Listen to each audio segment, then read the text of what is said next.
This is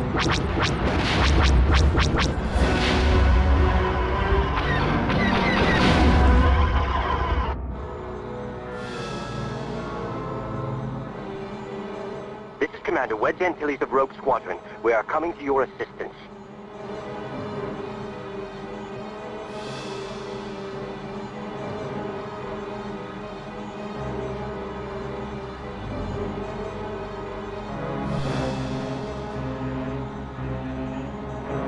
Sir, the Devastators are getting close to the city. Welcome to the final episode of our Rogue Squadron lore play series. Remember the last mission on Thyphera? Well, now we're jumping 9 years into the future to take part in the Battle of Calamari. This conflict first appeared in the Dark Empire comic, and I think it's very fitting and cool that we get to take part in a fight from that comic, especially because this game borrowed a handful of ships from the story.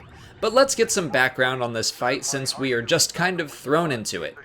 This is during the reign of the cloned and resurrected Emperor Palpatine.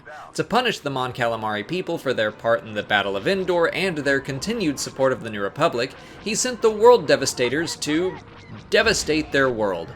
These superweapons used tractor beams to rip a planet's natural resources up into their hulls. Those beams were strong enough to tear planets apart, giving them planet killer status. But they also just took those resources and used them for internal factories that would create starfighters, battle droids, or even medium-sized cruisers. They were supposed to be very difficult to destroy, but the game kind of ignores that for the sake of fun. However, that was later retconned into the models we're fighting now into being smaller and more lightly armored versions. Also worth mentioning, Star Wars Rebels used the design of the World Devastators as inspiration for the ore crawlers used by the mining guild on Lothal. We are currently flying V-Wing airspeeders, which were introduced in the Dark Empire comic. They were developed by the same company that created the B-Wing, and were known to be very fast. They were also able to fly much higher than the T-47 or other airspeeders. We are currently flying as Wedge Antilles, but again, the comic and the game don't quite line up because the comic shows Wedge to be in space aboard a captured Star Destroyer called the Emancipator, but it winds up being ripped apart by a World Devastator, so he escapes in a pod, and I guess he finds himself a ship to fly. Again, this is just a case of the game adapting the comic for fun. I would go with the events of the comic over this version of the events to be safe. The TIE fighters seen flying around are TIE drones, produced by the factories of the Devastators. They were automated, unmanned droid starfighters. They were cheap to produce and highly expendable. Since there was no pilot on board, they didn't have to worry about safety or survivability, so they could actually go faster than TIE interceptors. The World Devastators also created AQ-5 wave skimmers, also known as wave walkers. They were hovercraft specifically meant for bodies of water, like the name implies.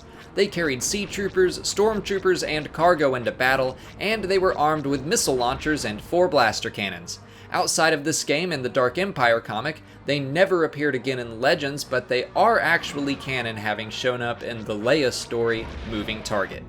During this version of the battle, we are pretty easily able to take down 3 Devastators, and I mean like crazy easy. Take down a shield generator and then shoot off the legs. But in the comic, everything was more difficult. Fortunately, Luke, who was busy falling to the dark side but not really, gave R2-D2 the codes to shut the superweapons down. The droid was then able to change the codes, and when he restarted the mobile factories, they turned their tractor beams on each other, and they tore themselves apart. With the superweapons destroyed, the people of Mon Calamari were safe and could begin rebuilding. In space, the shipyards were damaged and would set back New Republic ship production for over a year, but the important thing is that we helped save a lot of Mon Calamari and Quarren lives, so they can get back to hating each other once more. But that's really only one side of the battle that we get to see in this game. If you want to learn more about the full battle as told in the comics, my friend Eckert's Ladder just did a video on exactly that over on his channel. He does really great battle breakdowns involving tactics, and they're just a blast to watch, so give it a look, and you should also subscribe because his channel is great. I also want to thank you for watching this series. Another lore play is in the can. I'll link to the full playlist in the description if you want to start it over from the beginning. But if you haven't already, please like this video, subscribe to the channel, follow us on Twitter, Instagram, and Facebook, and consider checking out our Patreon page. As always, thanks for watching, and may the Force be with you.